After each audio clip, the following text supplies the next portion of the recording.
नमस्कार, यो हो न्यूज 24 टेलिभिजन प्राइम टाइम न्यूजमा स्वागत छ। केही समय अघि वकिलहरूबीच कुट्टाकुट भयो, त्यो पनि सर्वोच्च अदालत नजिकै। त्यसपछि सर्वसाधारणको टिप्पणी रह्यो, अब बार एसोसिएसन होइन युद्ध अर्थात् वार एसोसिएसन नाम राख्नुपर्ने भयो।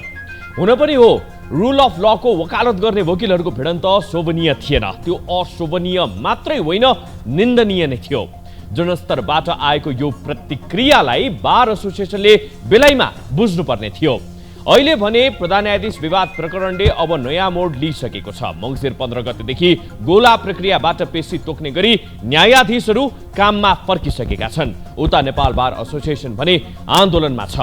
प्रधान न्यायाधीश बहिर्गमनको संवैधानिक बाटो महाभियोग मात्रै हो, तर राजनैतिक दलहरू त्यसका लागि तत्पर देखिएका छैनन्। राजनीतिक दलहरूलाई कन्भिन्स गर्न पनि नसक्ने अनि आन्दोलन निरन्तर पनि गर्ने बारको निर्णय स्वाभाविक र सुखद होइन। बारले आन्दोलनलाई निरन्तरता दिएमा सर्वसाधारणको न्यायको पहुँच कमजोर हुन सक्छ। मुद्दाको सुनवाई र फैसलामा ढिलाइ हुने निश्चित छ। यस्तो अवस्थाको दोषी अब अरू कोही हुने छैन, नेपाल बार एसोसिएसन नै हुनेछ। यता राजनीति केका लागि? सहजै र सबैले भन्ने गरेका छन् देश र जनताका लागि। तर यथार्थमा सो भनाइ लागू भएको छ कि छैन भन्ने प्रश्नै छ। राजनीति त केवल मुठ्ठीभरका लागि जस्तै भएको छ। यति बेला प्रमुख राजनीतिक दलहरूलाई महाधिवेशनको चटारो छ, तर उनीहरू कसले कुन पद लिने भन्नेमै लिप्त छन्। पदको असीमित गणितमै उनीहरूको धाउन्ने छ, तर जनता महँगीको मारमा छन्। दैनिक चुलोमा चाहिने तरकारीको मोल गत वर्षभन्दा निकै बढेको छ। पेसा व्यवसाय चौपट्ट अवस्थामा छन्, तर दुर्भाग्य दल र नेताहरूको ध्यान त्यसतर्फ छैन। नेकपा एमाले होस् वा नेपाली काङ्ग्रेस, उनीहरूको महाधिवेशनमा जनताका मुद्दा प्राथमिकतामा परेकै छैनन्। नेकपा माओवादी केन्द्र होस् वा राप्रपा, उनीहरूका नेताहरूले महँगी, व्यथिति र सुशासनका मुद्दालाई आफ्नो एजेन्डा बनाएको साहस गरेका छैनन्। त्यसैले ठोकुवाका साथ भन्न सकिन्छ, राजनीति देश र जनताका लागि होइन, आफ्नो कुर्सीका लागि हो। यो समाज सेवा होइन, नेताका लागि धन आर्जन गर्ने सर्वाधिक सहज बाटो हो। अब प्राइम टाइम न्यूजका हेडलाइन्स। नेकपा एमालेका नेता कार्यकर्तामा महाधिवेशनको उल्लास। महाधिवेशन भव्य बनाउन कुनै कसर बाँकी नराख्ने दाबी। एमालेले समाजवादको आधार निर्माण गरिरहेको अध्यक्ष ओलीको ठोकुवा। सामाजिक न्याय र समानता सहितको विकास नै छ। एमाले महाधिवेशनमा विदेशी दलको सहभागिताको विषय चर्चामा। भारतबाट भाजपा सहितका प्रतिनिधि आउँदा चिनिया कम्युनिस्ट पार्टीबाट भने भिडियो सन्देश मात्रै। बङ्गलादेशको प्रतिनिधि आइसक्नुभयो, श्रीलङ्काको आइसक्नुभयो, फेरि भारतका अरू दुईवटा पार्टीको अहिले दिउँसो आउँदै हुनुहुन्छ। सर्वोच्च अदालतमा मङ्सिर 15 देखि गोला प्रणालीबाट पेशी तोकिँदै पेशीका लागि नयाँ विधि अपनाएसँगै न्यायालयको विवाद चलाउने संकेत। बारको आन्दोलन भने यथावत।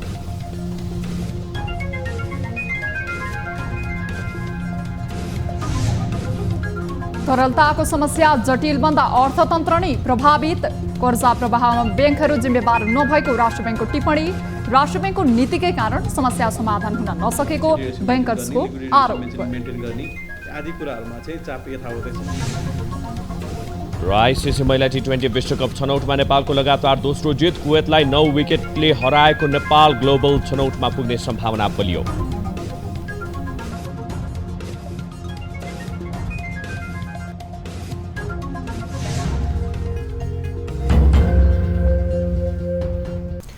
हामी निरन्तर न्यूजमा छौं।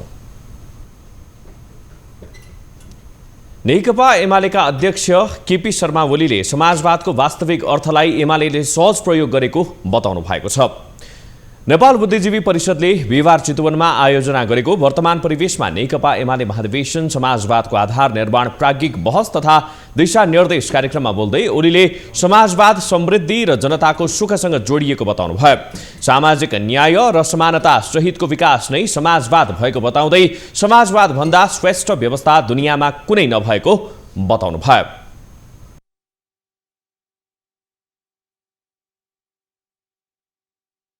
समाजवाद के हो भन्ने कुरालाई सहज सरल भाषामा हामीले अन्यत्र प्रयोग भइआएको भाषा मात्रै होइन, हाम्रो भाषामा हाम्रा जनताले प्रयोग गरी आएका भाषामा र तिनले बुझ्ने खालको भाषा कसरी हामी त्यसलाई रूपान्तरण गर्न सक्छौँ। समृद्धि सहितको के अरे समानता सहितको विकास, सामाजिक न्याय र समानता सहितको विकास नै समानता। आफू प्रधानमन्त्री हुँदा नाकाबन्दी खोलेर भूपरिवेष्टित देशबाट भूजडित देशमा नेपाललाई जोडेको उहाँले स्मरण समेत गर्नुभयो। आफ्नो सरकारले विकासका धेरै काम अघि बढाएको पनि उहाँले स्मरण गर्नुभयो। दोस्रो पटक प्रधानमन्त्री हुँदा कोभिडका बावजुद नेपालको अर्थतन्त्र र विकास निर्माणले समाजवादको आधार तयार गरेको बताउँदै उहाँले असाधारण र असामान्य ढङ्गले आफ्नो शासनकालमा उपलब्धि प्राप्त भएको दावी समेत गर्नुभयो। नेकपा एमाले महाधिवेशनपछि पार्टीलाई चुनावको तयारीमा लैजाने नेता योगेश भट्टराईले बताउनु भएको छ। बिहीबार महाधिवेशन तयारीका सन्दर्भमा नारायणी नदी किनारमा आयोजित पत्रकार सम्मेलनमा नेता भट्टराईले महाधिवेशनपछि एमाले आगामी स्थानीय प्रदेश र सङ्घको चुनावमा केन्द्रित भएर जनताको बीचमा जाने बताउनु भयो। मञ्चको अग्रभागमै रहेर पत्रकार सम्मेलन गरिएको थियो।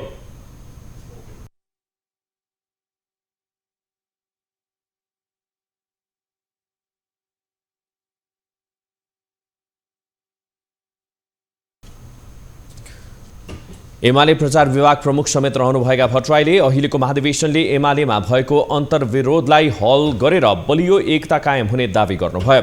यसका साथै महाधिवेशनको तयारी 100% नजिक पुगेको नेता भट्टराईले जानकारी दिनुभयो। एमाले नवलपुरको गैंडाकोट सहित चितवनका विभिन्न 7 स्थानबाट विशाल जुलुस निकाल्ने बताएको छ। चितवनमा मात्रै 50 भन्दा बढी स्वागतद्वार बनाइएको प्रचार विभाग प्रमुख भट्टराईले जानकारी दिनुभयो। एमाले पोलिट ब्युरो सदस्य एवं प्रदेश 1 का पूर्व मुख्यमन्त्री शेरधन राईले एमालेको सचिवमा उम्मेदवारी दिने घोषणा गर्नु भएको छ। मङ्सिर 10 गतेदेखि चितवनमा सुरु हुन लागेको एमालेको 10औं महाधिवेशनमा सहभागी हुन बिहीबार भरतपुर पुगेका राईले सचिवमा उम्मेदवारी दिने बताउनु भयो। एमाले नयाँ नेतृत्वको लागि राष्ट्रिय महाधिवेशन गर्न लागेको हो। एमालेको 9औं राष्ट्रिय महाधिवेशनबाट राई पोलिट ब्युरो सदस्यमा निर्वाचित हुनुभएको हो। एमाले यसअघि नै विधान अधिवेशन गरिसकेको छ। राईले राष्ट्रिय महाधिवेशनमा आफूलाई सबैभन्दा कान्छो पदाधिकारीको रूपमा प्रस्तुत गर्ने बताउनुभयो। उहाँले विधान महाधिवेशनमा 7 जना सचिवको व्यवस्था गरेको र 7 मध्ये एउटा सचिवमा आफ्नो उम्मेदवारी दिने घोषणा रहेको बताउनुभयो।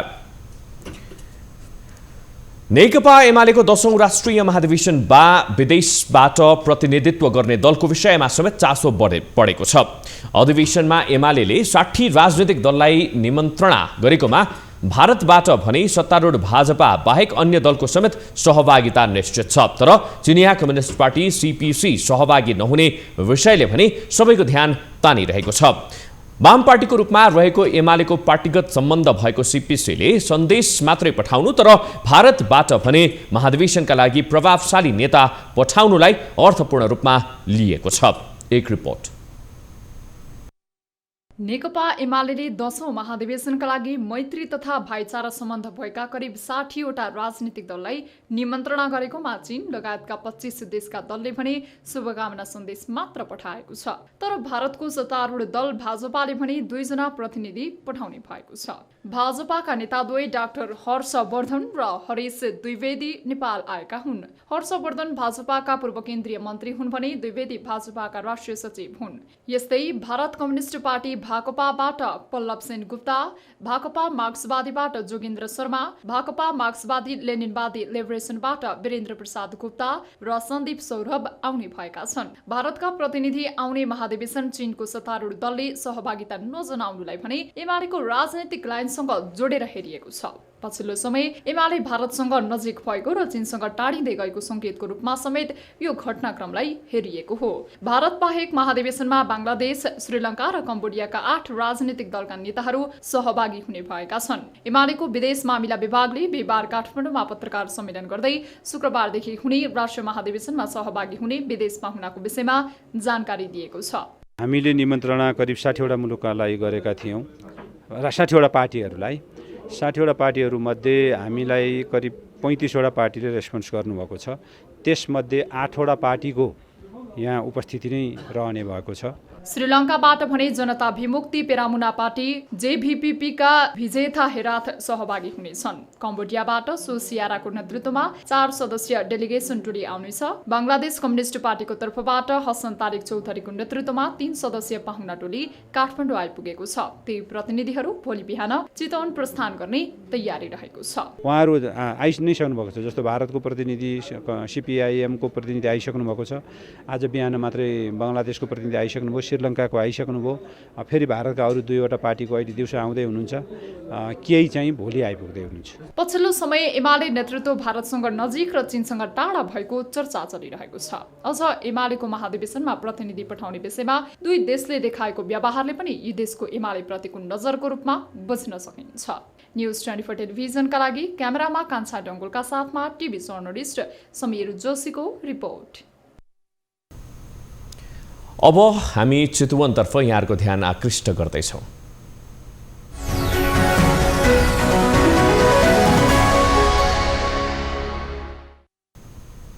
दर्शक यति बेला हामी चितवनबाट लाइभ लिने प्रयत्न गरिरहेका छौँ, जहाँ हाम्रा सहकर्मी टिभी जर्नलिस्ट प्रशान्त ठाकुर हुनुहुन्छ।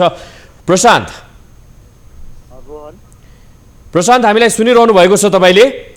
यति बेला तपाईँ चितवनमा हुनुहुन्छ। 10औं यो एमालेको 10औं राष्ट्रिय महाधिवेशनको चटारो छ, भोलिबाट सुरु हुँदैछ। त्यहाँको समग्र विषयवस्तुको विषयमा हामीलाई जानकारी गराउनुहोस्। रोहन, यति बेला म नारायणी किनारमा जहाँ चाहिँ भोलि जनसभा हुँदैछ र जहाँ महाधिवेशनको उद्घाटन सत्र सुरु हुनेछ, म मञ्चको ठिक अगाडि छु र अहिले पनि यहाँ जुन भोलिको लागि विभिन्न कार्यक्रमहरू रहेका छन् त्यसको पूर्वाभ्यास चलिरहेको छ भने झन्डा लगाउने लगायतका कार्यहरू अहिले पनि यहाँ जारी छ र हामीले थाहा पाए अनुसार अबेर रातिसम्म भए पनि आजलाई तयारी लगभग पुरा भइसकेको छ र अबेर रातिसम्म बचेका कामहरू पुरा हुने जानकारी पाएका छौँ। रोहन, कस्तो पाउनुभयो त्यहाँ? नेता कार्यकर्ताहरूको उपस्थिति कस्तो रहेको छ? शीर्ष नेताहरू को हुनुहुन्छ? सुरक्षाको व्यवस्था कस्तो छ? भोलि कति बजेबाट चाहिँ ठ्याक्कै सुरु गर्ने तयारी गरिएको छ र त्योभन्दा अगाडि त्यहाँ कुनै प्रदर्शन अथवा चाहिँ र्यालीहरू केही निकाल्ने तयारी पनि भएको छ कि? यस विषयमा पनि हामीलाई जानकारी गराइदिनुहोस् प्रशान्त। रोहन, अब उपस्थिति भन्दाखेरि शीर्ष नेताहरू, पार्टीका शीर्ष नेताहरू, अध्यक्ष केपी शर्मा ओली लगायत सबैजना आइसक्नु भएको छ। केही नेताहरू आउने क्रम बाँकी छ। त्यसै गरी भोलि प्रधानमन्त्रीको सम्बोधन पनि रहने कार्यक्रम छ। कुनै त्यस्तो र्यालीहरूको कार्यक्रम छैन, किनभने बाहिर जिल्लाबाट आउने जुन कार्यकर्ताहरू छन् तिनीहरूलाई चाहिँ कार्यक्रम स्थलभन्दा केही परै राख्ने हुनाले तिनीहरूले कार्यक्रम स्थल पुग्न केही समय लाग्छ र त्यसले गर्दाखेरि सडकमा केही अस्तव्यस्त हुने हुनाले भोलिको लागि राजमार्ग क्षेत्रमा पनि हेभी भेहिकलहरूलाई प्रवेश गर्न निषेध गरिएको छ 5 बजेसम्मको लागि। त्यसै गरी सुरक्षा व्यवस्थाको कुरा गर्ने हो भने अहिले हरेक कुना कुनामा सशस्त्र प्रहरी र नेपाल प्रहरी खडाइएका छन्, किनभने विभिन्न वरिष्ठ नेताहरू त्यसै गरी विदेशी पाहुनाहरू पनि आउने भएको हुनाले सुरक्षा व्यवस्थालाई कडा पारिएको छ। रोहन, हजुर, उत्साह चाहिँ कस्तो पाउनुभयो त्यहाँ तपाईँले? त्यहाँ आम सर्वसाधारणहरू भए, व्यवसायीहरू भए, उनीहरूमा चाहिँ उत्साह कस्तो छ? किनभने एउटा लामो कोभिड, किनभने चितवन आफै पनि एउटा पर्यटकीय क्षेत्र रहेको छ भन्दाखेरि कस्तो पाउनुभएको छ? छोटो रूपमा जानकारी गराउनुहोस् प्रशान्त। दिनभरिको रिपोर्टिङको क्रममा हामी विभिन्न सर्वसाधारणहरूसँग प्रतिक्रिया लियौँ, त्यसै गरी व्यवसायहरूसँग प्रतिक्रिया लियौँ। एक किसिमले कोरोनाले सुस्ताएको जुन बजार थियो वा भनौँ व्यवसाय थियो, यो महाधिवेशन आयोजनाले चितवनमा त्यो चाहिँ एउटा उत्साह बढेको छ। त्यसै गरी सर्वसाधारणहरूमा पनि एक किसिमको विभिन्न बाहिर ठाउँबाट मान्छेहरू आएको हुनाले एक किसिमको रौनक देख्न सकिन्छ। र यदि पार्टीभित्रकै नेताहरूको कुरा गर्ने हो भने सर्वसम्मत नेतृत्व चयन गर्ने कुरा भए पनि बिस्तारै आफ्नो पक्षमा लबिङ गर्न थालिसकेका छन् नेताहरूले र कार्यकर्ताहरूलाई आफूतिर रिझाउने, आफूमा छलफल गर्ने पनि हामीले पाएका छौँ। रोहन, सर्वसम्मत त धेरै हदसम्म कमै होला। हुन्छ, यस विषयमा पनि हामी आगामी बुलेटिनहरूमा यहाँसँग जानकारी लिने नै छौँ। धेरै धेरै धन्यवाद प्रशान्त, हामीलाई जानकारी गराउनुभयो। दर्शकवृन्द, उहाँ हुनुहुन्थ्यो टिभी जर्नलिस्ट प्रशान्त ठाकुर। यति बेला उहाँ चितवनमा हुनुहुन्छ। चितवनमा एमालेको 10औं महाधिवेशनको तयारी तीव्र रूपमा भइरहेको छ त्यसको यहाँहरूलाई हामीले प्रत्यक्ष जानकारी गरायौँ। अब बाँकी प्रसङ्ग। सर्वोच्च अदालतमा मङ्सिर 15 गतेदेखि लागू गोला प्रणाली पेशी तोकिने भएको छ। बिहिबार बसेको फुलकोर्ट बैठकले मङ्सिर 15 देखि हेर्दैमा रहेका र निर्णय सुनाउने मिति तोकिएका मुद्दाको पनि अब गोला प्रथाबाट पेशी तोक्ने निर्णय गरेको हो। यसअघि निर्णय सुनाउने अवस्थामा हेर्दैमा रहेका मुद्दा एउटै अवस्थाको इजलासमा पर्ने गरेको थियो। प्रधान न्यायाधीश चोलेन्द्र शमशेर राणा बाहेकका प्रधान न्यायाधीशहरूको बिहिबार बसेको पूर्ण बैठकले निसु तोकिएका र हेर्दैमा रहेका मुद्दाको पनि पुनः गोला प्रथा मार्फत पेशी तोक्ने निर्णय भएको हो। बिहिबारको फुल कोर्टको बैठकले मङ्सिर 15 गतेदेखि गोला प्रथा प्रणाली मार्फत मुद्दाको पेशी तोक्ने निर्णय गरेको छ। गोला प्रथाबाट पेशी तोक्ने गरी अघिल्लो बिहिबारको फुल कोर्ट बैठकले सर्वोच्च अदालतको नियमावली संशोधन गरेको थियो। संशोधित नियमावली राजपत्रमा प्रकाशित भइसकेको छ। यसअघि बिहिबार नै न्यायाधीश र नेपाल बार एसोसिएसनका पदाधिकारी बीच छलफल भएको थियो। छलफलमा बारले प्रधान न्यायाधीशको राजीनामा आफूहरूको बटम लाइन भएको बताएका थिए। उक्त मागबाट पछि नहट्ने भएकोले सहयोग गर्न न्यायाधीशहरूलाई आग्रह गरेका हुन्।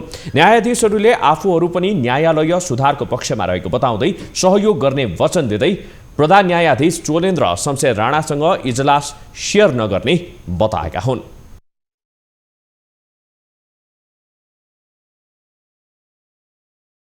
हामी निरन्तर न्युजमा छौं।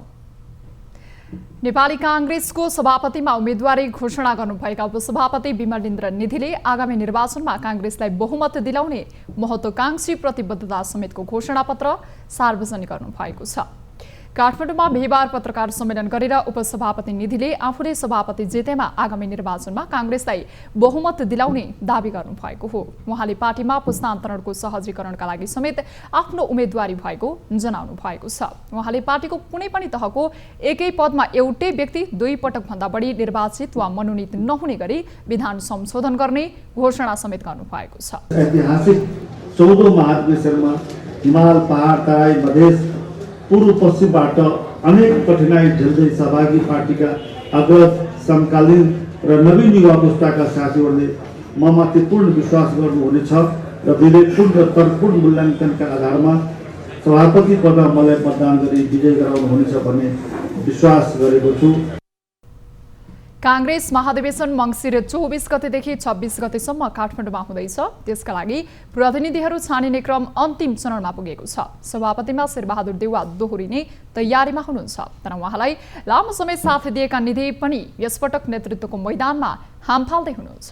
निधिको उम्मेदवारीलाई देउवालाई जति चुनौती थपे पनि संस्थापन इतर समूहले साझा उम्मेदवार खडा गर्न नसक्दाको लाभ उहाँले पाउनुहुनेछ। संस्थापन इतर समूहबाट नेता रामचन्द्र पौडेल, शशाङ्क कोइराला, प्रकाशमान सिंह, शेखर कोइरालाको सभापतिमा दाबी रहेको छ। राष्ट्रिय प्रजातन्त्र पार्टी राप्रपाका सांसद राजेन्द्र लिङदेनले पार्टीको अध्यक्षमा उम्मेदवारी घोषणा गर्नुभएको छ। काठमाडौँको दरबार मार्ग स्थित एक होटलमा पत्रकार सम्मेलन आयोजना गरी लिङदेनको उम्मेदवारी घोषणा गरिएको हो। लिङदेनले राप्रपा अध्यक्षका लागि वर्तमान अध्यक्ष कमल थापासँग प्रतिस्पर्धा गर्नुपर्नेछ। राप्रपा महामन्त्री समेत रहनुभएका लिङदेनले आफू अध्यक्ष पदमा जित्नेमा विश्वस्त रहेको पनि बताउनु भएको छ। आफ्नो उम्मेदवारीले एमाले, कांग्रेस र माओवादीका युवा पुस्ता भन्नेहरूलाई समेत चुनौती दिने उहाँको भनाइ छ। पुस्तान्तरणको कुरा मात्र गर्ने तर नेतृत्वमा जान आँट नगर्ने युवा पुस्ताका लागि पुरानो असफल नेतृत्वलाई नै निरन्तरता दिने प्रणालीलाई आफ्नो उम्मेदवारीको घोषणाले भत्काउने उहाँको तर्क छ।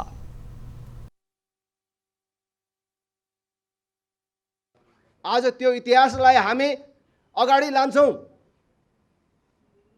तपाईहरुको विरासतलाई जोगाएर लान्छौँ भन्ने मान्छे त कमसेकम 2-4 जना तपाईहरुले हामीलाई निकाल्नु भयो र हामीले यो आँट गरेका छौँ। तपाईहरुले गौरवका साथ हामीलाई स्वीकार्नुहोस् र अभिभावकीय भूमिकामा बसिदिनुहोस्। राष्ट्रिय प्रजातन्त्र पार्टीका कार्यकर्ता र शुभेच्छुकहरूलाई अप्ठ्यारोमा नपार्नुहोस् भन्ने अपिल गर्न चाहन्छु। नेपालगञ्जमा मेयर समेत रहेका राप्रपा नेता धवल शमशेर राणाको साथपछि लिङदेनले अध्यक्षमा उम्मेदवारी दिनुभएको हो। कार्यक्रममा बोल्दै मेयर राणाले अबको महाधिवेशनबाट पार्टी नेतृत्वमा नयाँ अनुहार आउने विश्वास व्यक्त गर्नुभएको छ। पर्छ भनेर मैले आफैले सोचेर एक कदम पछाडि हटेर मान्य राजेन्द्र लिङदेनलाई मैले यो नयाँ नेतृत्वमा हाम्रोतिरबाट नयाँ सोच, नयाँ परिवर्तन र नयाँ पुस्ताको तिरबाट अध्यक्षको मैले चाहिँ नि अध्यक्षको पदमा अगाडि सारेको सम्पूर्ण मित्रहरूलाई जानकारी गराउँदछु। यसअघि राणा आफैले अध्यक्षमा उम्मेदवारी दिने चर्चा थियो, तर राणाले अन्तिम समयमा लिङ्गदेनलाई साथ दिने निर्णय गर्नुभएको हो। यी दुईको सहकार्यले अध्यक्ष कमल थापालाई कडा चुनौती दिने देखिएको छ। राप्रपाको महाधिवेशन यही मङ्सिर 15, 16 र 17 गते काठमाडौँमा हुँदैछ। 3 दिन अगाडि सुरु भएको काङ्ग्रेसको प्रतिनिधि सभा क्षेत्रीय अधिवेशनमा कतिपय स्थानमा अन्तिम मतपरिणाम आइसकेको छ। कतिपय जिल्लाहरूमा भने अधिवेशन नै जारी छ। नेपाली काङ्ग्रेसमा 2/3 भन्दा बढी केन्द्रीय महाधिवेशन प्रतिनिधि छानिने यो अधिवेशनको अहिलेसम्म मतपरिणाममा संस्थापन पक्ष र इतर पौडेलको बराबरी जस्तै हैसियत देखिएको छ। एक रिपोर्ट।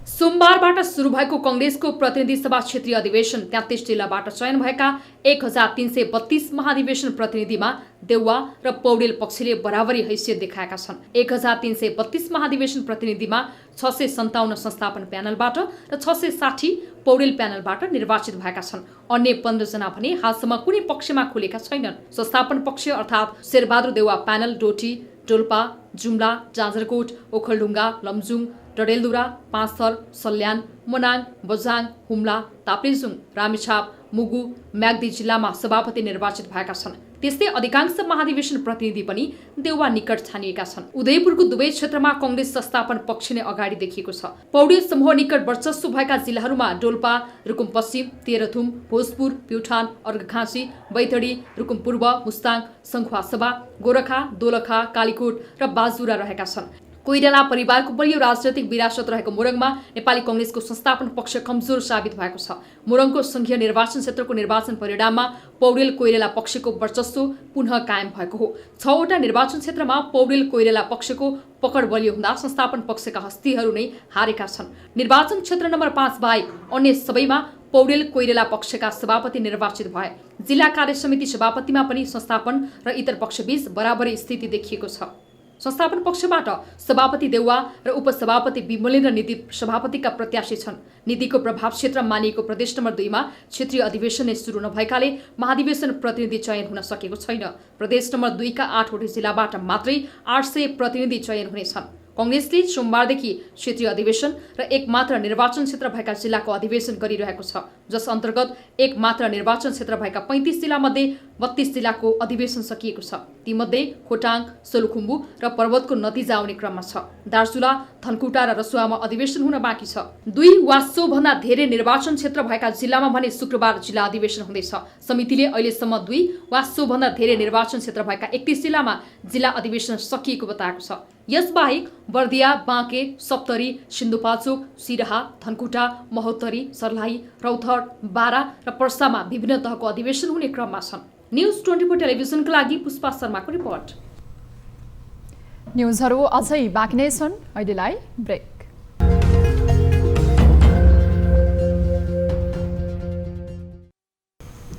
हामी निरन्तर न्यूजमा छौं।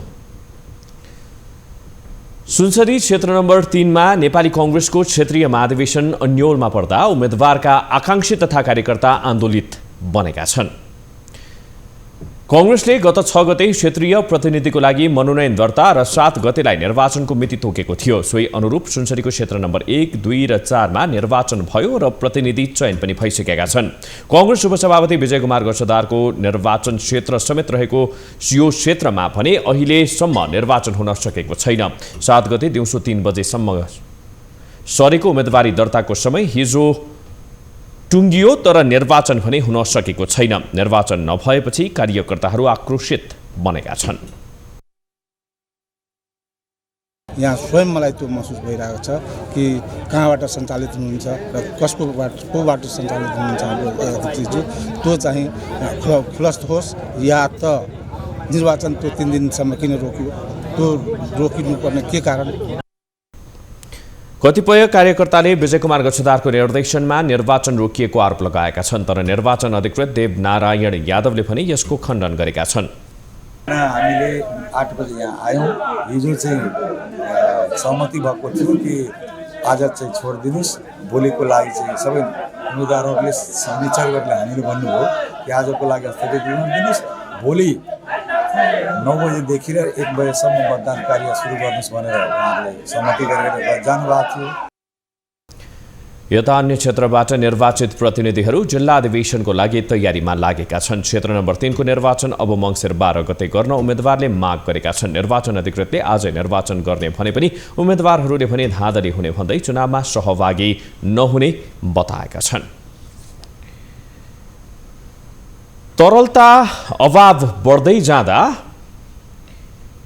बैंक तथा वित्तीय संस्थाको कर्जा प्रवाह क्षमता कमजोर बन्दै गएको छ। बैंकहरूमा कर्जाको माग चुलिएपछि यसको प्रत्यक्ष प्रभाव तरलतामा परेको हो। बैंक तथा वित्तीय संस्थाको कर्जा निक्षेप अनुपात सीडी रेशियो औसत 90% माथि पुग्नुले कर्जा दिने क्षमता समेत घट्दै गएको पुष्टि भएको छ। लामो समयदेखि तरलताको समस्या देखिँदा समेत नेपाल राष्ट्र बैंकको नीतिले यसलाई समाधान गर्न भने सकेको छैन। एक रिपोर्ट। हरेक वर्ष बैंकिङ प्रणालीमा तरलताको समस्या देखिने गरेको छ। विशेष गरी भदौदेखि कार्तिकसम्म यो समस्या दोहोरिने गरेको छ। तर यो वर्ष भने तरलता अभावको समस्या मङ्सिर लाग्दा समेत समाधान हुन सकेको छैन। यो वर्ष बजेट पारित हुन समय लाग्दा सरकारी खर्चमा समेत प्रभाव पर्यो। अझ सरकारले आफ्नै घोषणा अनुसार पुँजीगत खर्च गर्न नसक्दा समेत तरलताको समस्या जटिल बनेको हो। गत वर्ष भने कोरोना महामारीको कारण कर्जाको भाग निकै कम भएकाले तरलता अभाव भए। तर अहिले भने कोरोनाको प्रभाव कम भएकाले अर्थतन्त्र गतिशील बनिरहेको छ र बैंकहरूमा कर्जाको माग बढेको छ।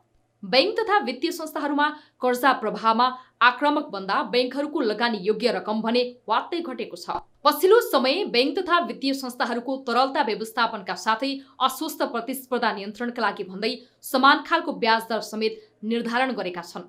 तर त्यसले पनि अहिले खासै सुधार नभएको बैंकर्स बताउँछन्। यो आर्थिक वर्ष लागेपछि पनि हामीले झन्डै 350 अर्ब जति त कर्जा प्रवाह भइसकेको अवस्था छ। त्यही अनुपातमा निक्षेप सङ्कलन तपाईँको जम्मा भनौँ न यो आर्थिक वर्षमा जम्मा 25 अर्बले मात्रै बढेको जस्तो देखिरहेछ होइन। भन्दाखेरि ठुलो मिसम्याच त छँदैछ र त्यसलाई चाहिँ अब अलिकति ब्यालेन्समा ल्याउनलाई चाहिँ ब्याङ्कहरूलाई अलिकति चापै परेको छ। अब सिडी रेसियो मेन्टेन गर्ने, लिक्विडिटी रेसियो मेन्टेन गर्ने आदि कुराहरूमा चाहिँ चाप यथावतै छ। बैंक तथा वित्तीय संस्थाले आउँदो असारभित्र बढीमा 90% सीडी अनुपात कायम गर्नुपर्ने राष्ट्र बैंकको निर्देशन छ। तर केही बैंकको सीडी अनुपात त्यो भन्दा कम रहेकाले औसतमा 90% पुगेको थिएन। गत सातादेखि नै लगातार बढेको औसत सीडी अनुपात पनि 90.18% छ। यसले पनि बैंक तथा वित्तीय संस्थाको कर्जा प्रवाह क्षमता कमजोर बन्दै गएको देखिन्छ। नाफा कमाउने उद्देश्यले स्थापना भएका बैंक तथा वित्तीय संस्थाहरूले कुन क्षेत्रलाई बढी प्राथमिकता दिएर कर्जा प्रवाह गर्ने भन्ने कुरामा ध्यान नदिँदा तरलता असर परेको राष्ट्र बैंकको भनाइ छ। हिजो अस्तिसम्मकै तथ्याङ्क हेर्नुहुन्छ भने धन्य 378 अर्ब बराबरको कर्जा प्रवाह भइसकेको छ। जबकि यो बिचमा निक्षेप वृद्धि भनेको जम्मा चाहिँ 78 अर्ब मात्र भएको छ। त्यो कारणले गर्दा अब बैंक वित्तीय संस्थाहरूसँग उपलब्ध स्रोतको तुलनामा अधिक कर्जा प्रवाह भइदिँदा त्यसले स्वत चाहिँ के अरे रिसोर्सेस र त्यसको चाहिँ युजेजको बिचको ग्याप सिर्जना हुन्छ, जुन तपाईँको लगानी योग्य रकमको अभाव अथवा चाहिँ अभावै त नभनौँ, लगानी योग्यको रकमको असहजता।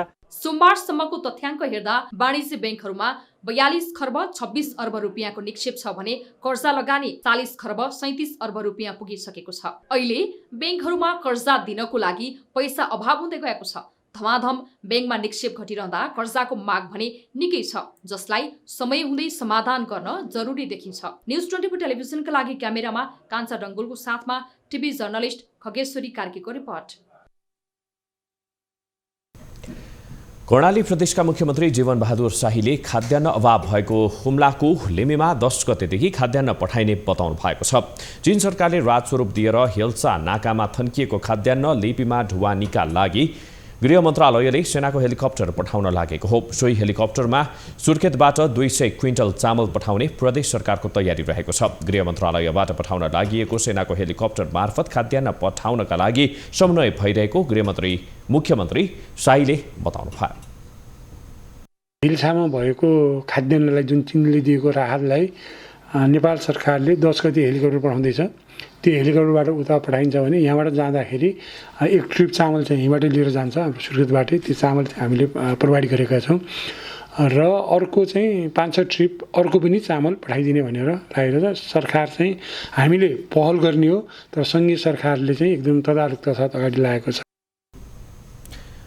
नेपाल खाद्य तथा व्यापार कम्पनीले आपूर्ति गर्ने खाद्यान्न ढुवानीको मुद्दाको छिनोफानो नलागेसम्म सेनाको स्काई ट्रकबाट हिल्सामा खाद्यान्न ढुवानीका लागि समेत समन्वय गरिरहेको मुख्यमन्त्री शाहीले बताउनु भयो। छिनोफानो नगर्दासम्म नेपाली सेनालाई भनेर स्काई ट्रकबाट पनि हामी खाद्यान्न ढुवानीको लागि पहल गरेर सायद सचिवज्यू बाहिर जानुभएको रहेछ, भोलि बिहान आएर त्यो सही गर्नुहुन्छ र यो स्काई ट्रकले सिमकोटसम्म फाल्छ, किन सिमकोटमा पनि हाहाकारै छ।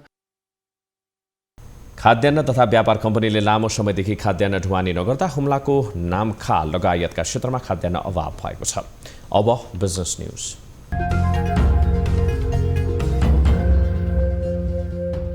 राजस्व सङ्कलनको 29% लक्ष्य प्राप्त भएको छ। मङ्सिर 8 गतेसम्ममा उक्त लक्ष्य प्राप्त गरेको महालेखा नियन्त्रक कार्यालयले जनाएको छ। सो अवधिमा 3 खर्ब 50 अर्ब रुपियाँ राजस्व सङ्कलन गरिएको छ। राजस्व सङ्कलनको लक्ष्य भने 11 खर्ब 80 अर्ब रुपियाँ रहेको महालेखा नियन्त्रकको कार्यालयले जनाएको छ।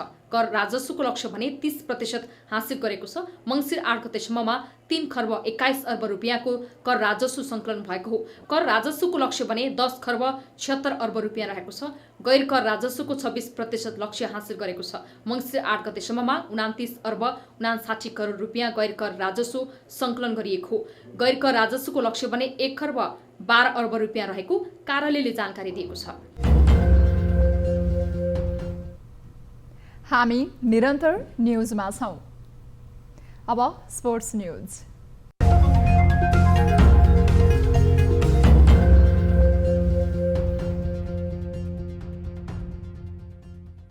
आइसिसी महिला टी20 विश्वकप एसिया छनौट अन्तर्गत नेपालले दोस्रो जित हात पारेको छ। दुबईको आइसिसी एकाडेमी मैदानमा बिहिबार भएको खेलमा नेपालले कुवेत विरुद्ध 9 विकेटको शानदार जित निकालेको हो। कुवेतले दिएको 28 रनको सामान्य लक्ष्यलाई नेपालले 3.3 ओभरमा केवल 1 विकेट गुमाएर पूरा गर्यो। नेपालको जितमा इन्दु वर्माले 13 रन बनाइन् भने कप्तान रुबिना छेत्रीले 12 रन बनाइन्। कुवेतका लागि एकमात्र विकेट मारिया जस्वीले हात पारिन्। यसअघि टस जितेर पहिले ब्याटिङ रोजेको कुवेतले 15.4 ओभरमा अल आउट हुँदै जम्मा 27 रन जोडेको थियो।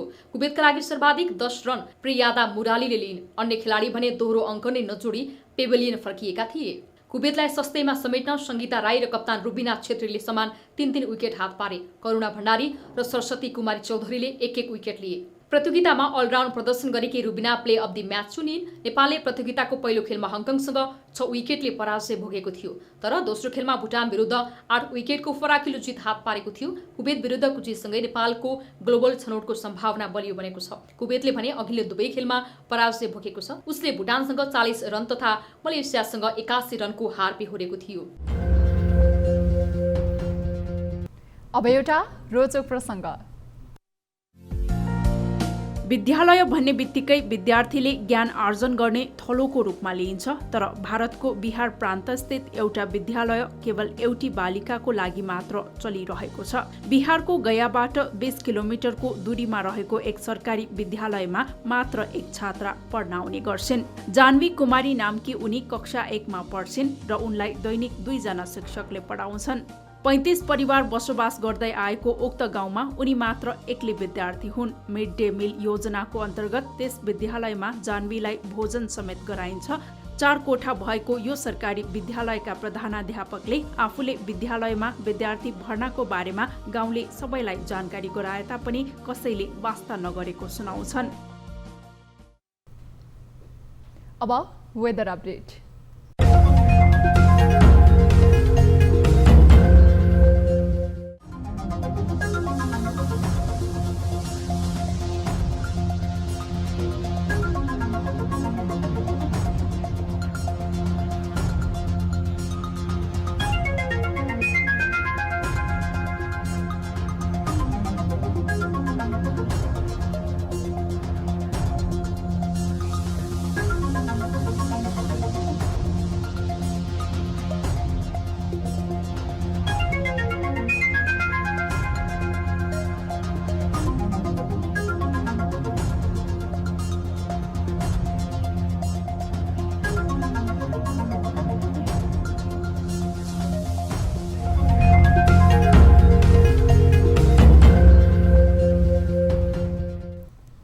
अब प्राइम टाइम न्यूज सक्नु अघि अहिलेसम्मका हेडलाइन्स पुनः एकपटक। नेकपा एमालेका नेता कार्यकर्तामा महाधिवेशनको उल्लास, महाधिवेशन भव्य बनाउन कुनै कसर बाँकी नराख्ने दाबी, एमाले समाजवादको आधार निर्माण गरिरहेको अध्यक्ष ओलीको ठोकुवा। सामाजिक न्याय र समानता सहितको विकास नै छ। एमाले महाधिवेशनमा विदेशी दलको सहभागिताको विषय चर्चामा, भारतबाट भाजपा सहितका प्रतिनिधि आउँदा चिनिया कम्युनिस्ट पार्टीबाट भने भिडियो सन्देश मात्रै। प्रतिनिधि आइसक्नुभयो, श्रीलङ्काको आइसक्नुभयो, फेरि भारतका अरू 2वटा पार्टीको अहिले दिउँसो आउँदै हुनुहुन्छ।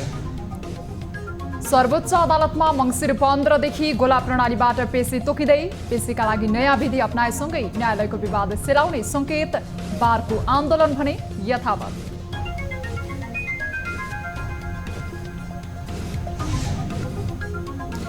तरलताको समस्या जटिल बन्दा अर्थतन्त्र नै प्रभावित, कर्जा प्रवाहमा ब्याङ्कहरू जिम्मेवार नभएको राष्ट्र ब्याङ्कको टिप्पणी, राष्ट्र ब्याङ्कको नीतिकै कारण समस्या समाधान हुन नसकेको ब्याङ्कर्सको आरोप। मेन्टेन गर्ने आदि कुराहरूमा चाहिँ चाप यथावतै छ। र आइसिसी महिला T20 विश्वकप छनौटमा नेपालको लगातार दोस्रो जित, कुवेतलाई 9 विकेटले हराएको नेपाल ग्लोबल छनौटमा पुग्ने सम्भावना बलियो।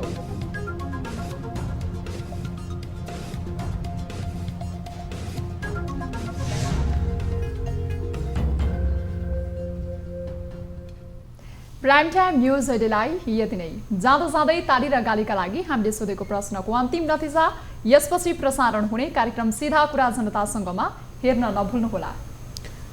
साथै हामीलाई फेसबुक, ट्विटर र युट्युबमा पनि फलो गर्न सक्नुहुनेछ भने थप न्युजका लागि www.news24nepal.com पनि हेर्न सक्नुहुन्छ। यस्तै मोबाइल, इमेल र भाइबरबाट न्युज 24 को हेल्प डेस्कमा केही समस्या र गुनासा छन् भने सम्पर्क गर्न सक्नुहुनेछ। हामी निरन्तर न्युजमा छौँ। नमस्ते।